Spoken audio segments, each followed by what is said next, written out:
What is up, people? My name is Stealth and here is my list of dailies you should be doing right now in ESO. Starting things off in Grantwood with the Elden Root Way Shrine is Pledges.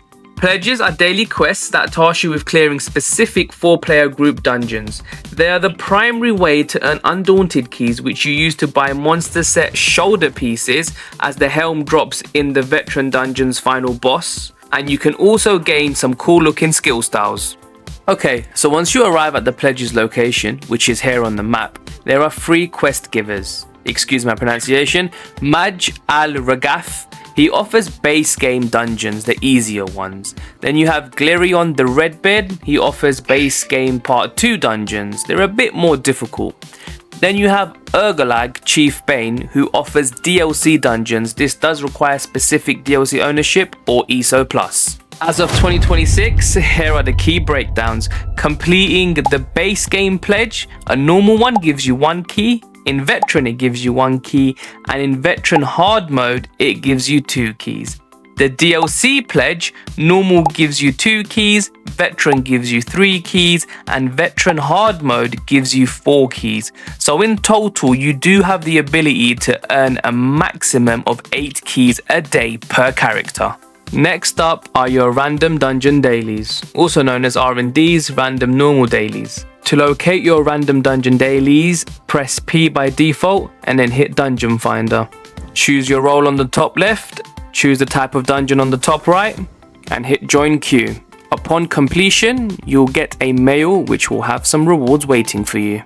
Next up, we have Battlegrounds. Just hit Battlegrounds, choose your game mode on the top right, and hit Join Queue. Please do note that you do need to be on the winning team to receive your rewards. But once you do receive a win, check your mail and your rewards will be there waiting for you. Next up is Research. Research is your ticket to the end game. It lets you craft the best gear sets and, more importantly, unlocks the ability to use transmute stations to fix your trades. If you don't research it, you can't change it. Get those timers running now so your future build isn't a mess. There are currently 4 categories you can research: clothing, blacksmithing, woodworking, and jewelry. To research, simply interact with the required table, hit research on the top right, go through the sections, find the actual trait that's researchable depending on the gear you have, and research it.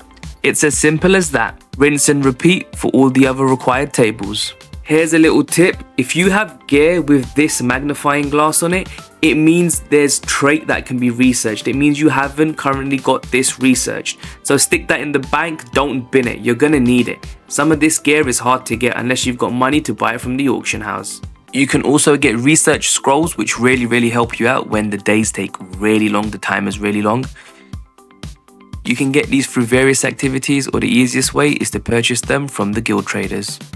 Next up is writs, and I do have an add-on called Doglubon's Lazy Writ Creator, which basically picks up all the writs for me when I interact with the board, and even when I interact with the table, it starts creating the stuff for me. But yeah, simply download this add-on called Doglubon's Lazy Writ Creator, and then just interact with each table. As long as you've got the materials, the dailies will be crafted themselves, and then you just have to hand them in. It's as simple as that. If you've maxed out your categories, you'll also get Master Writs, which I'll explain in a whole different video because there's quite a bit to that one. Next up, we have Tamriel Tomes. Tamriel Tomes is basically ESO's version of the Battle Pass.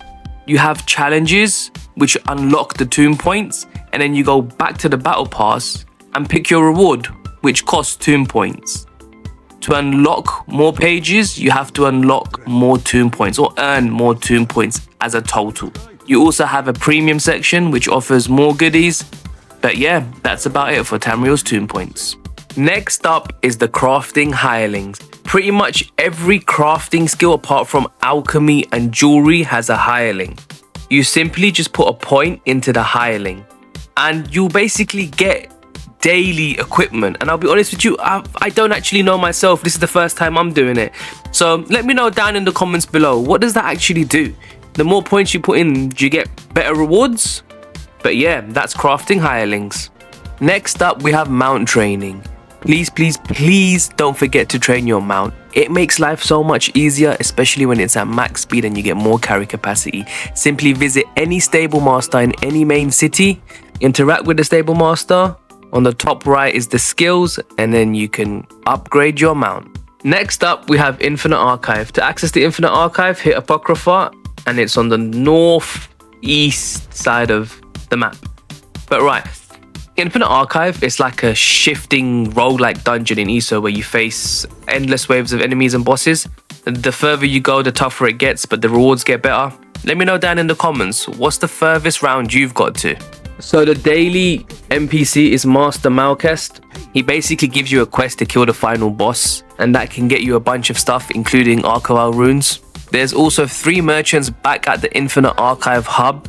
They give so many things. You've got class sets, house items, style pages, and more. It's really worth a look. Next up is Tales of Tribute. Tales of Tribute is a card game built within the ESO activity finder.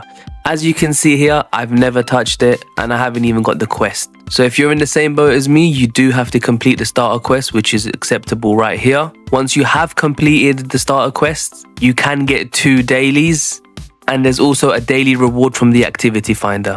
Peeps, I ain't gonna lie to you. I tried for 3 hours to try and get a win.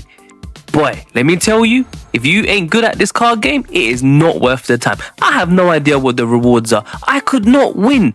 So please let me know down in the comments below, what is this reward? Is it worth it? Next up is the passive from the Dark Brotherhood guild line, Shadowy Supplier. If you currently do not have that, open up your collections, go to stories, scroll down to zone DLC and hit Dark Brotherhood. Complete the quest and get the skill line to level 4 to unlock the passive Shadowy Supplier. Next up is World Bosses and Delve Dailies. We're going to start with the most basic one where no ESO Plus is needed, no DLCs, which is in any Undaunted Enclave. Speak to Bogrel and he'll give you a daily delve. This Undaunted Enclave was in Stormhaven, located here in the Wayrest town. You also have one in Deshan and Gratwood. In Solstice in the town of Sunport, you have 2 NPCs, Lecter and Morlia. They can be found here.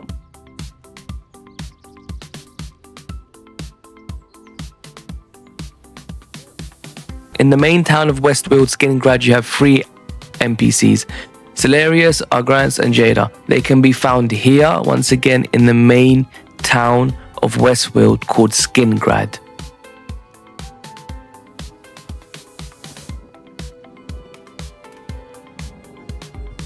In Tenvali Peninsula, you also have 3 NPCs, Tendesa, Nelin and Telina.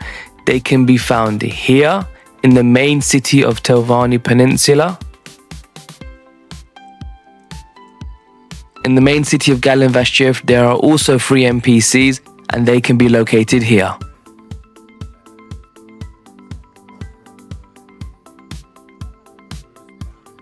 In the main city of High Isle Gonfalon, there are also 3 NPCs and they can be located here.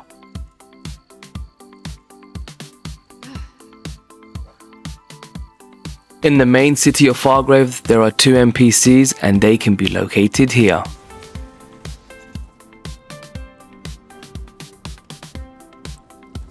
In the main city of Blackwood, Leawin, there are also 2 NPCs and they can be found here.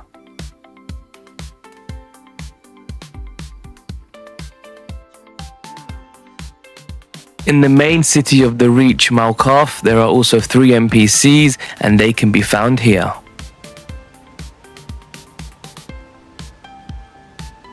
In the main city of Western Skyrim, Solitude, there are also 3 NPCs and they can be found here.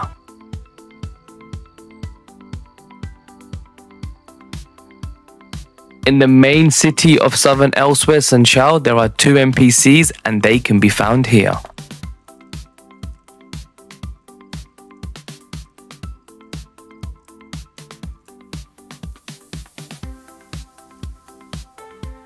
In the main city of Northern Elsewhere, Rimmen, there are 3 NPCs and they can be found here.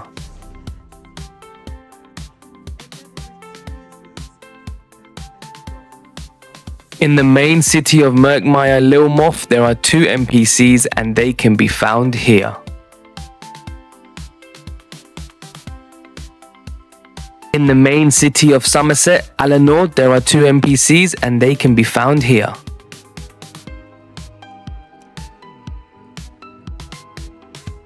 In the main city of the Clockwork City, the Brass Fortress, there are 3 NPCs and they can be found here.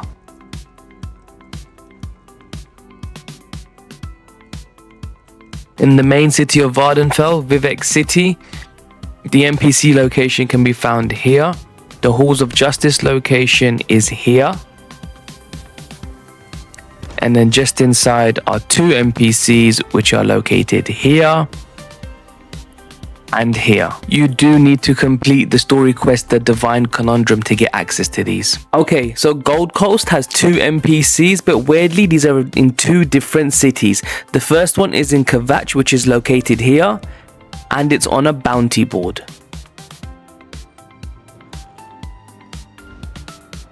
And the second one is in the city Anvil, which is located here, and that's also on a bounty board. And finally, Hrothgar, which also has 2 NPCs in 2 different locations. The first one is in the main city Orsinium, just outside quite a bit of a trek, Iskala's Hostel, which is found here, and the NPC is here.